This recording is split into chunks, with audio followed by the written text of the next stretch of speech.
para ler os evangelhos e esperar de Deus algo diferente de quem Ele é, porque a palavra de Deus também diz que Ele é o mesmo ontem, hoje e para sempre. Não há variação no seu humor, não há variação na sua personalidade, não há variação na sua conduta, não há variação nas realidades do reino de Deus. Não é um reino que muda de geração em geração, é um reino que se estabelece de geração em geração. Então não dá para ser pessimista carregando a própria vida de Deus dentro de si. Alguém está comigo? Diga amém. Porque a Bíblia diz que se os seus olhos forem bons, todo o seu corpo terá luz. Mas se os seus olhos forem maus, em quão profundas trevas estão. A direção do meu olhar define a direção dos meus passos, e a direção dos meus passos define o meu destino. Quando a gente decide o que a gente olha, a gente decide para onde a gente caminha, independente dos caminhos que a gente escolhe. Tem caminhos que parecem bons aos olhos dos homens, mas são caminhos de morte, não de vida. Tem portas que parecem portas de milagres, mas não foi o Deus de milagres quem abriu. Tem promessas que Deus nos fez, e às vezes algumas propostas do inferno surgem parecidas com as promessas, e a gente confunde porque não sabe quando é Deus falando e quando não é. Sempre vai ser sobre como os meus olhos estão, como eu vejo as coisas. Tem gente, irmão, que está lá no meio de um abrigo com mais expectativa em relação a reconstruir e recomeçar do que muitos de nós, porque algum desejo que a gente tinha não aconteceu. Mas a palavra de Deus fala que aqueles que carregam a esperança, eles são diferentes. Posso me abater? Pode. Você não pode permanecer abatido. Pastor, eu posso desanimar? Pode. Você não pode permanecer desanimado. Pastor, eu posso me enfraquecer? Pode. Você não pode permanecer no lugar da fraqueza, porque é nesse lugar que a força de Deus se revela. Diga ao fraco: eu sou forte. Pastor, eu posso sucumbir no vale? Pode. Você só não vai morrer no vale. Pastor, eu posso pensar em desistir? Pode. Você só não vai desistir. Irmão, você até pode passar por momentos de desânimo, todos nós passamos, mas você precisa levantar os seus olhos aos montes e se lembrar de onde veio o teu socorro, porque se os nossos olhos estiverem nos vales, a gente esquece que estamos a alguns passos do nosso milagre. O salmista diz: eleva os meus olhos aos montes, de onde vem o meu socorro? Você não pode elevar os seus olhos aos seus gigantes, não é de lá que vem o teu socorro. Você não pode ficar colocando o seu olhar só no diagnóstico, não é do diagnóstico que vem o seu socorro. Max Lucado diz: olhe para os seus gigantes e você tropeçará.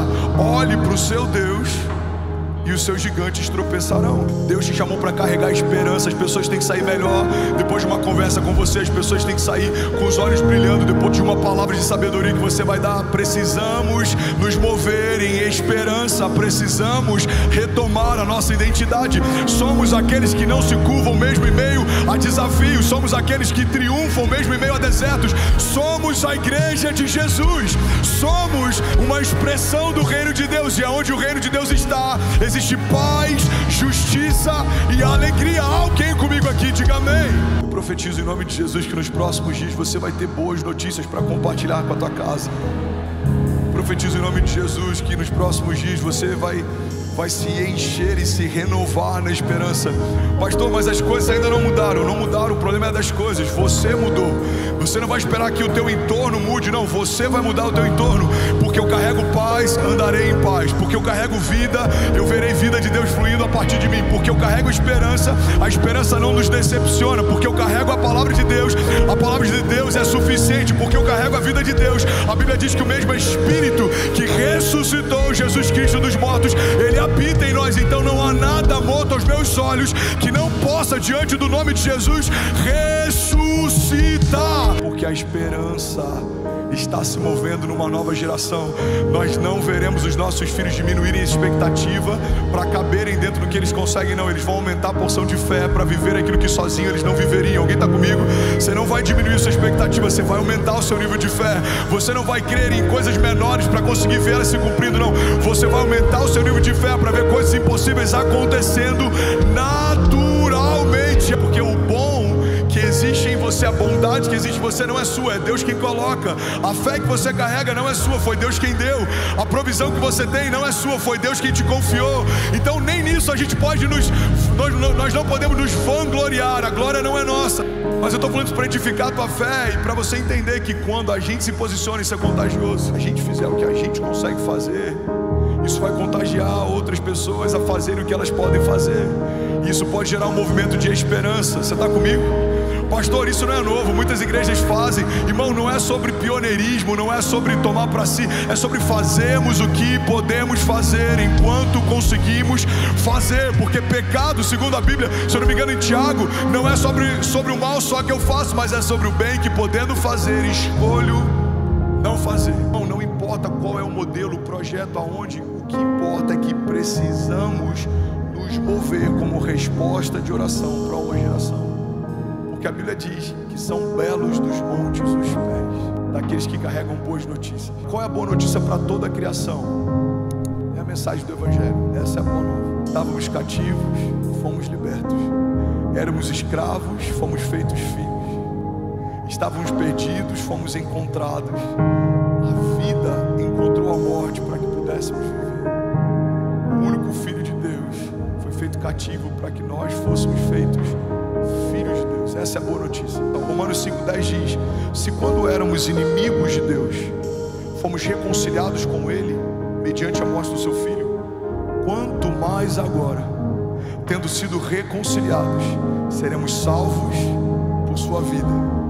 Mas não apenas isso, também nos gloriamos em Deus por meio do nosso Senhor Jesus Cristo, mediante quem recebemos agora o ministério da reconciliação.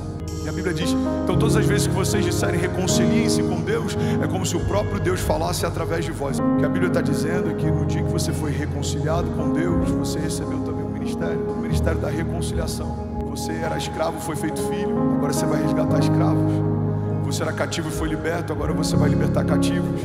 Você estava enfermo, foi curado, agora você vai curar enfermos. Você estava perdido, foi transformado, agora você vai transformar os perdidos. A primeira coisa que acontece com quem carrega esperança, você se torna um ministro da reconciliação. Segunda característica de quem carrega esperança, você se torna um pacificador. A Bíblia fala que os homens que carregam o coração do tipo de Deus são pacificadores.